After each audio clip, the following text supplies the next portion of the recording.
ഇന്നത്തെ മാതൃഭൂമി പത്രത്തിൽ ഒരു വാർത്തയുണ്ട്. ആ വാർത്തയിൽ നമ്മെ അത്ഭുതപ്പെടുത്തുന്ന കാര്യങ്ങളാണുള്ളത്. ഓപ്പറേഷൻ സിന്ദൂറുമായി ബന്ധപ്പെട്ട് പാകിസ്ഥാന് വിജയമുണ്ടായതായാണ് അതിലെ വാർത്ത.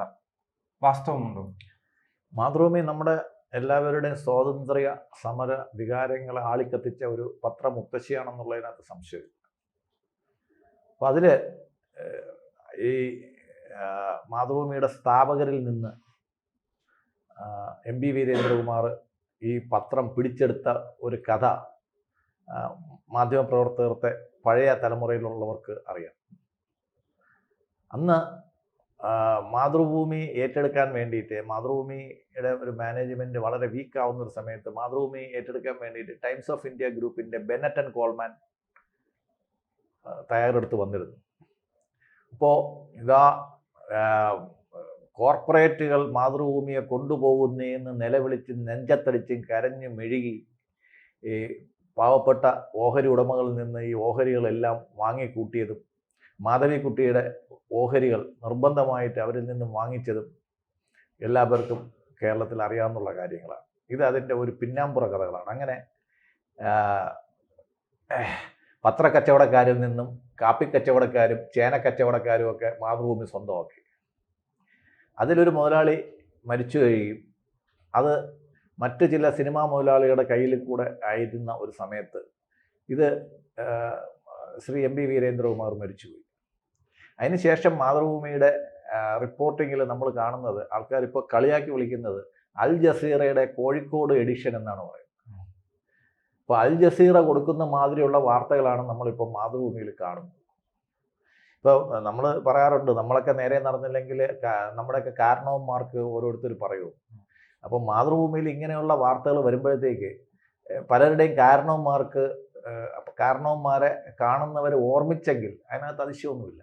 ഞാൻ ഇത്രയും വികാരഭരിതമായിട്ട് പറഞ്ഞത് നമ്മുടെ ഇന്ത്യൻ സേനയുടെ ആർമിയും നേവിയും ഒരേപോലെ നിന്ന് ആർമിയും നേവിയും എയർഫോഴ്സും ഇന്ത്യൻ സേന ഒരേപോലെ നിന്ന് നേടിയെടുത്ത ഒരു വിജയമെന്ന് ലോകത്തെ എല്ലാവരെ കൊണ്ടും പറയിച്ച ഒരു സംഭവത്തിൽ പാകിസ്ഥാൻ വിജയിച്ചു എന്ന് അമേരിക്ക പറഞ്ഞു എന്ന് 10-ാം പേജിൽ പ്രത്യേകിച്ച് ഒരു ഷെയ്ഡ് ഇട്ടിട്ട് ഇടണമെങ്കിൽ അതിൻ്റെ പിന്നിലുള്ള ചേതോവികാരം ദേശവിരുദ്ധ ചേതോവികാരം തന്നെയാണ്.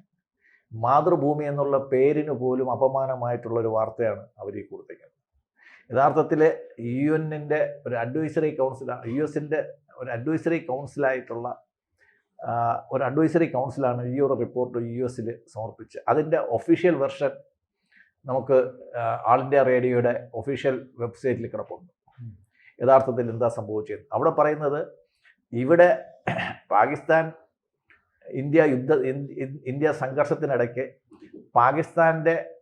പാകിസ്ഥാന് വേണ്ടിയിട്ട് ഇന്ത്യൻ വിമാനങ്ങൾ റഫാലുകൾ വെടിവെച്ചിട്ടു എന്ന് വ്യാജ AI നിർമ്മിത ഇമേജസ് കൊണ്ട് സ്ഥാപിച്ചെടുക്കാൻ ചൈന ശ്രമിച്ചു എന്നാണ് യഥാർത്ഥത്തിൽ ഈ കോൺഗ്രസ്സിലെ US-ൽ കൊടുത്ത റിപ്പോർട്ട്.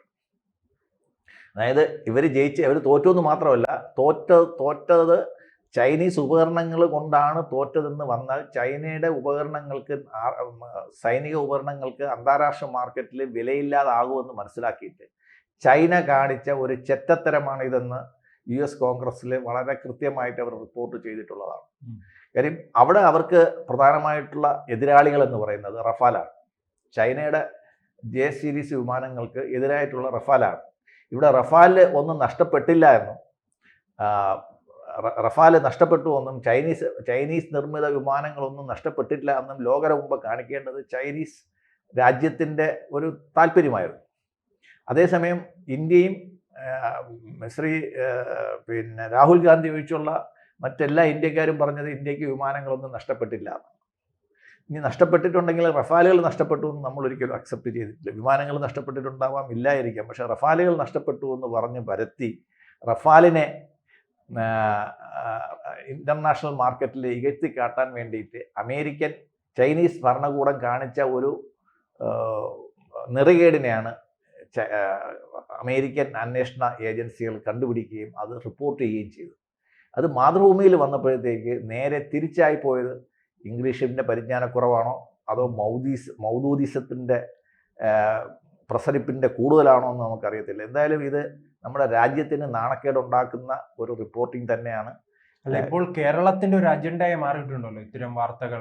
ദേശസ്നേഹമാണെങ്കിൽ അവൻ BJP-കാരനാവും, അതോടൊപ്പം തന്നെ ദേശീയതയെ കുറിച്ച് പറഞ്ഞാൽ അവൻ മോദി ഭക്തനായി മാറും.